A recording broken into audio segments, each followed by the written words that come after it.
8절에 있는 말씀, 구약성경 1116쪽입니다. 오늘도 우리 드라마 성경으로 함께 읽어가도록 하겠습니다. 제 39장.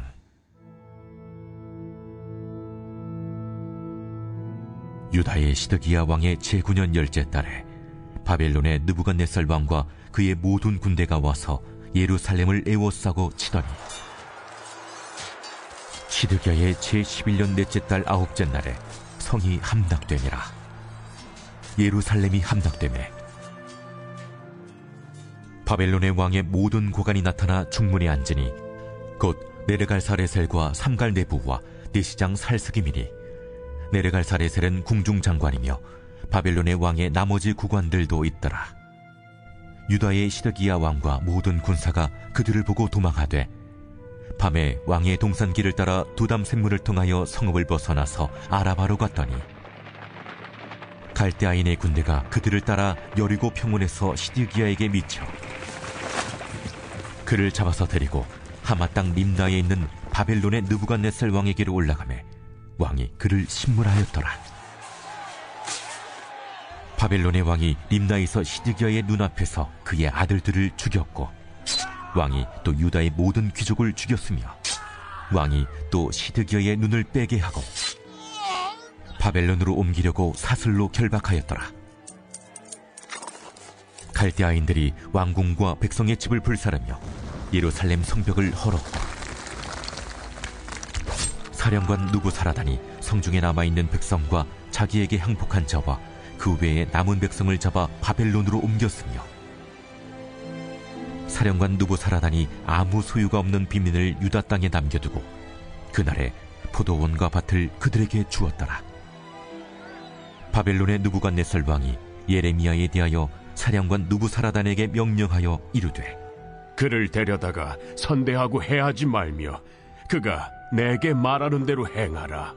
이에 사령관 누부사라단과 내시장 느부사스반과 궁중장관 느르갈사레셀과 바벨론 왕의 모든 장관이 사람을 보내어 예레미야를 감옥들에서 데리고 사반의 손자 아이감의 아들 그다랴에게 넘겨서 그를 집으로 데려가게 하매 그가 백성 가운데에 사니라. 예레미야가 감옥들에 갇혔을 때에 여호와의 말씀이 그에게 임하니라. 이르시되 너는 가서 구스인 에벤멜렉에게 말하기를 만군의 여호와 이스라엘의 하나님의 말씀에 내가 이 성에 재난을 내리고 복을 내리지 아니하리라 한 나의 말이 그날에 네 눈앞에 이루리라. 여호와의 말씀이니라. 내가 그날에 너를 구원하리니 내가 그 두려워하는 사람들의 손에 넘겨지지 아니하리라. 내가 반드시 너를 구원할 것인즉 내가 칼에 죽지 아니하고 내가 노략물같이 내 목숨을 얻을 것이니 이는 내가 나를 믿었음이라. 여호와의 말씀이니라 하시더라.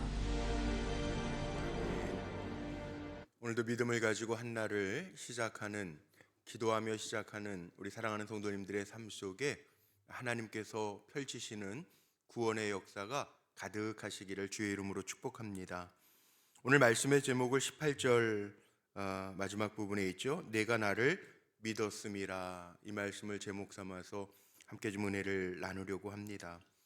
믿음 생활이라고 하는 게 참 중요하죠. 그러니까 우리가 믿고 살아야 되는데 뭘 믿느냐? 하나님은 심판의 하나님이신 건 믿는 거고, 하나님은 사랑의 하나님이신 건 믿는 거고, 하나님은 말씀하신 대로 그 약속을 이루시는 하나님이신 것을 우리가 믿고 사는 겁니다. 자, 오늘 말씀 39장의 내용을 보면 예루살렘이 함락이 됩니다. 그동안 예레미야가 계속해서 예언했던 유다의 멸망이 현실이 되는 거죠.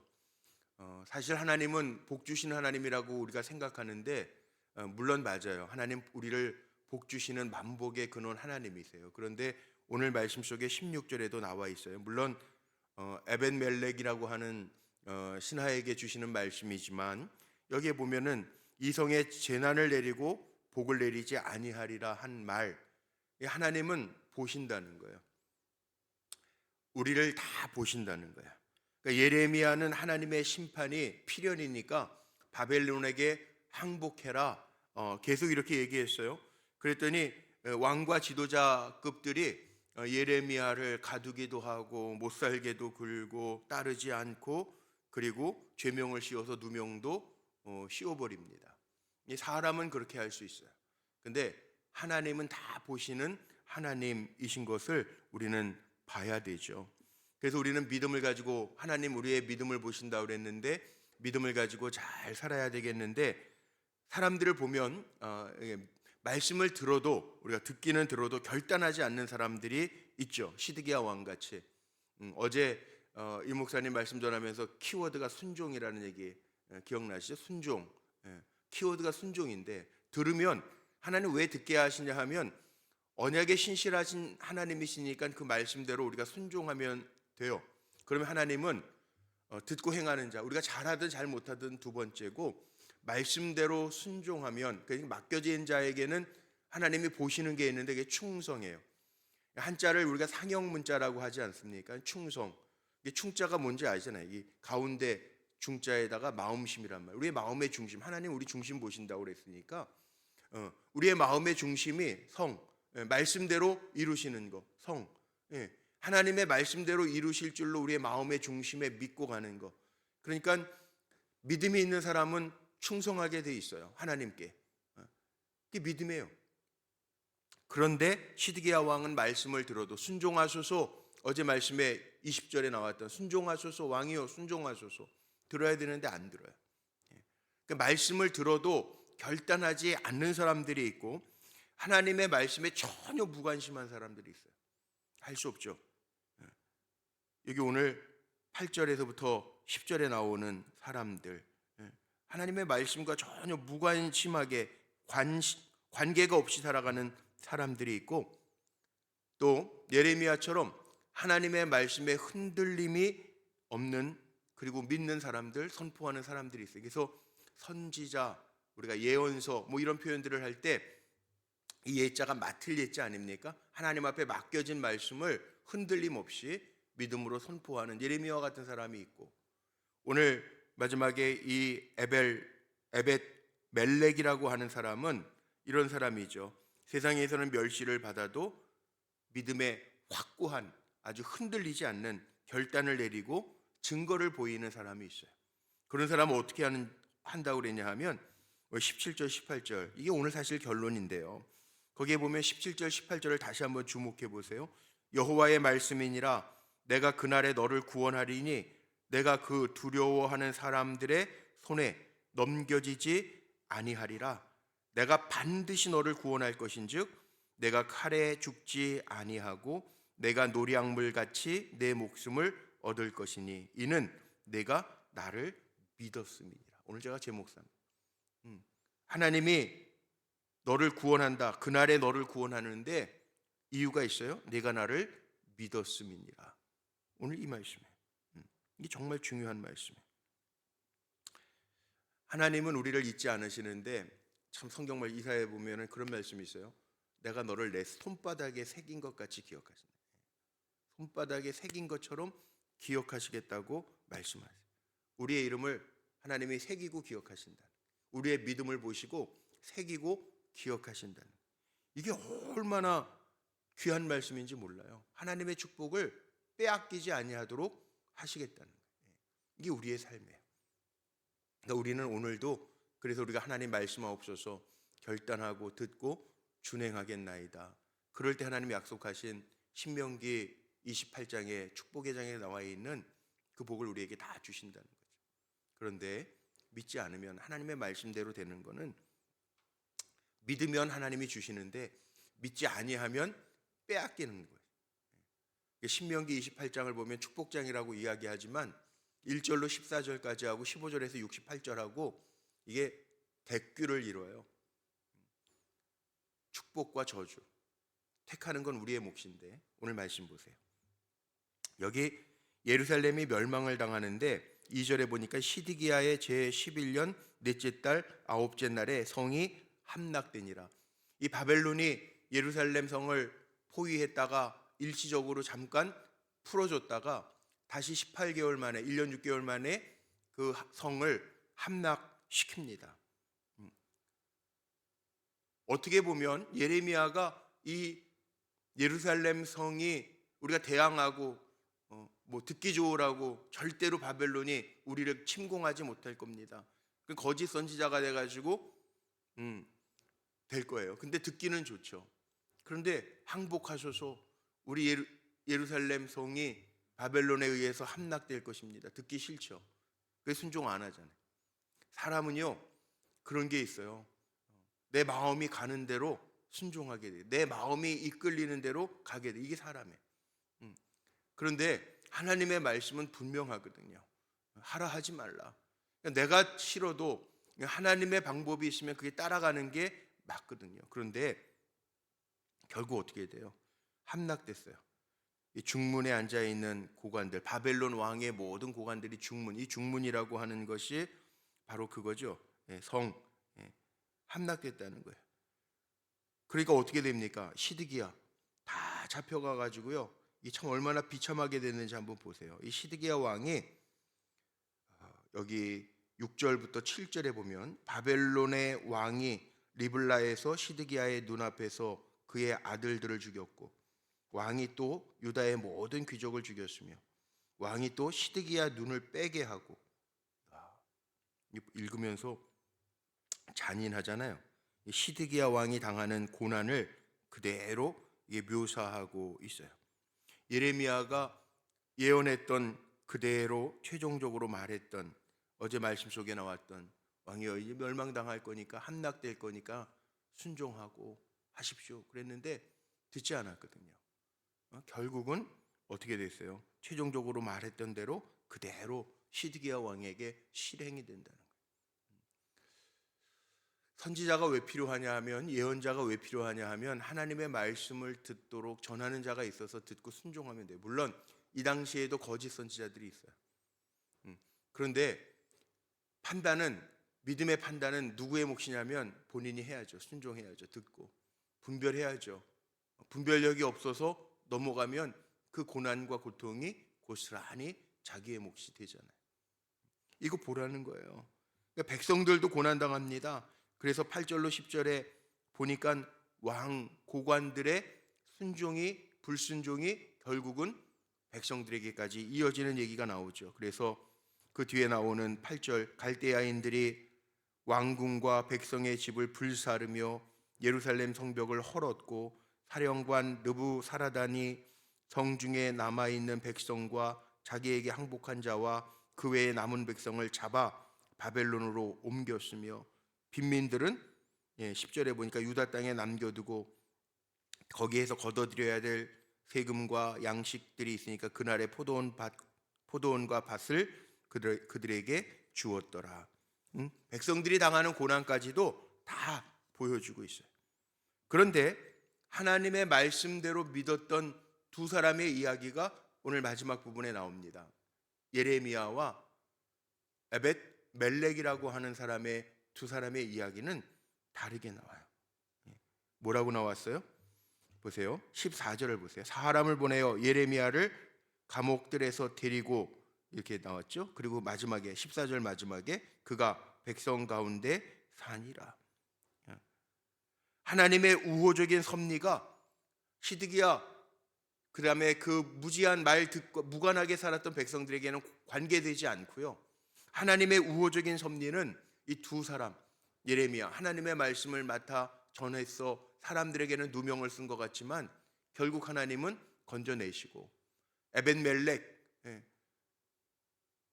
결단하고 선포했던 에벤멜렉에게도 하나님의 생명력이 흘러감을 이 왕의 핵심 참모였던 구스 사람 에벤멜렉에게도 하나님의 우호적인 섭리가 비춰지는 그 말씀이 오늘 본문의 이 말씀이에요. 보세요. 하나님 바벨론 왕의 마음을 바벨론 이 왕의 마음을 조종했던 그 예레미야 건져내시잖아요. 여기. 사실 예레미야는 살려줘야 될 인물이 아닐 수도 있는데 예레미야가 계속 하나님의 말씀을 맡아 증거할 수 있도록 하나님 그 길을 열어놓으신다는 거예요. 그러니까 우리가 그런 표현을 많이 써요. 하나님이 보장하시는 사람. 그러니까 우리가 살아가면서 사람의 눈치를 보지 아니하고 정말 하나님의 뜻이 어디에 있는지, 구약 성경에 나오는 하나님은 공의의 하나님인데 하나님의 공의가 어디로 흘러가는지를 잘 볼 수 있는 그 영안이라고 그러잖아요. 눈을 하나님 갖게 하여 주옵소서.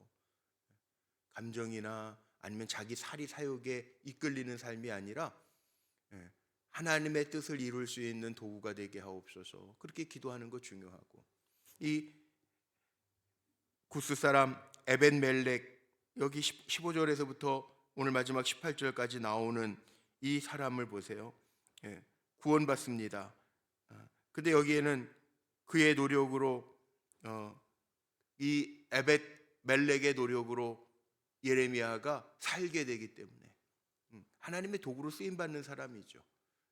우리가 살아가면서 하나님의 도구로 쓰임받는 사람은 하나님이 책임져 주신다는 거예요. 그래서 17절 18절이 사실 오늘 39장에 제가 핵심이라고 이야기하는데, 하나님의 도구로 그 시대 속에서 쓰임받는 사람들이 있다는 거예요. 어제도 우리 젊은 권사님, 남자 권사님 한 분이 저에게 이렇게 카톡으로 문자와 유튜브에 나와 있는 영상들을 좀 보내줘요. 그게 이제 무슨 얘기냐면, 요즘 저도 좀 보고 싶은데 아직 못 봤는데, 건국전쟁이라는 이승만 대통령 이야기 영화가 요즘 한참 인기인 것 같아요. 저도 좀 시간을 내서 좀 봤으면 좋겠는데 아직은 못 봤어요. 근데 그 권사님, 남자 권사님, 젊은 권사님인데 유튜브에서 몇 개를 보내주면서 자기가 봤다는 거예요. 근데 기독교인이었던 것 같아요. 이게 시간이 흘러가니까 역사라고 하는 거를 사람들이 사실은 잘 모르죠. 그리고 역사 공부하면서 살기는 현실이 너무 바쁘고 참 이상해요. 요즘 젊은 청년들 만나고 젊은 분들 만나면 하는 얘기가 뭐 넷플릭스, TV 뭐 이런 거는 보는데 역사적인 흐름이나 이런 다큐멘터리 같은 거에는 별로 관심이 별로 없어요. 그런데 그 우리 젊은 권사님이 그렇게 보내더라고요. 저한테 유튜브 몇 가지를 보내주시는데 길어서 다는 못 봤어요. 58분짜리 3개를 보내주셨는데 다는 못 봤어요. 제가 조금 보다가 말았는데 마지막 말이 참 고백이 됐어요.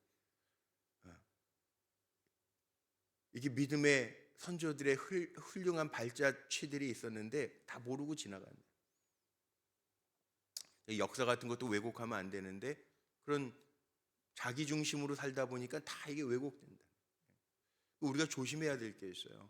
단편적인 얘기지만 오늘 이 하나님의 말씀을 이렇게 보면서 여기 오늘 말씀 속에 분명히 내가 반드시 너를 구원할 것인즉 내가 나를 믿었습니다. 하나님은 그 행한 대로 보상해 주시는 하나님이죠. 반드시 너를 구원할 것인즉 이유 내가 나를 믿었습니다. 자, 그래서 우리는 살아갈 때 어떻게 살아야 되냐? 어제 말씀의 키워드가 순종이었다면 오늘 말씀의 키워드는 믿음과 충성이에요. 공의로우신 하나님을 바라보면서 우리가 믿을 때 반드시 내가 구원한다. 하나님은 우리의 중심을 보시는 거예요. 믿음을 가지고 하나님 앞에 충성된 삶을 살아가는 것을 하나님 보신다는 거예요. 시드기야, 듣지 아니하고 순종하지 아니하고 믿음 없이 가는 왕에게 주어진, 어떻게 보면 아들들이 죽고 버림받고 눈이 빼내어지고 이 얼마나 고통스럽겠습니까? 그런데 말씀에 신종하고 결단했던 예레미야 선지자나 에벤멜렉이라고 하는 사람에게는 여호와의 말씀이니라, 마지막도 여호와의 말씀이니라, 17절 18절 앞뒤로 강조하는 거죠. 여호와의 말씀이니라, 여호와의 말씀이니라, 내가 너를 구원할 것인즉 이유는 내가 나를 믿었습니다. 외면하지 아니하시고 굽게 하지 아니하시고 책임져 주시는 하나님의 역사가 있음을 우리에게 보여주는 말씀이에요. 그러니까 저하고 여러분은 어떻게 살아야 되냐면 오늘도 말씀 들려진 대로 순종하고 주님을 믿고 의지하고 그리고 충성스럽게 살아갈 때 신실한 종들에게 하나님이 베풀어 주시는 은혜의 약속의 말씀 17절 18절 그대로 되어질 줄로 믿습니다. 자, 오늘 말씀 마치는데 17절 18절 같이 한번 읽고 오늘 말씀 마치도록 하죠. 17절과 18절입니다. 우리가 같이 읽어봅니다. 시작. 여호와의 말씀이니라, 내가 그날에 너를 구원하리니 내가 그 두려워하는 사람들의 손에 넘겨지지 아니하리라. 내가 반드시 너를 구원할 것인즉 내가 칼에 죽지 아니하고 내가 노량물 같이 내 목숨을 얻을 것이니 이는 내가 나를 믿었음이라. 여호와의 말씀이니라 하시더라. 아멘. 하나님의 구원의 역사가 우리 사랑하는 성도님들 믿음을 가지고 주님 앞에 충성하는 우리 불꽃교회 믿음의 종들에게 임하시기를 주님의 이름으로 축복합니다. 기도하시겠습니다. 오늘도 새날 주신 것 감사합니다. 들려지는 하나님의 말씀이 있게 하심도 감사합니다. 그 말씀에 순종하여 그 말씀에 충성도 하여 하나님과 동행하는 생명의 길을 걷게 하옵소서. 오늘도 드려진 귀한 예물들, 기도의 제목들을 적고 감사의 제목을 적어 주님 앞에 올려드리오니 연락하시고 기도한 것보다 좋은 것으로 응답하시는 하나님의 역사가 나타나게 하옵소서. 오늘도 주님의 말씀에 귀 기울이고 살아가는 주의 백성들에게 주님께서 보존케 하시고 보증하시는 은혜로 풍성하게 하실 줄로 믿고 또 비가 오는 날이지만은 우리 사랑하는 성도들의 영육간에 안위하심으로 동행해 주실 줄로 믿고 우리 주 예수 그리스도의 이름으로 감사하며 축복하며 기도하옵나이다. 아멘.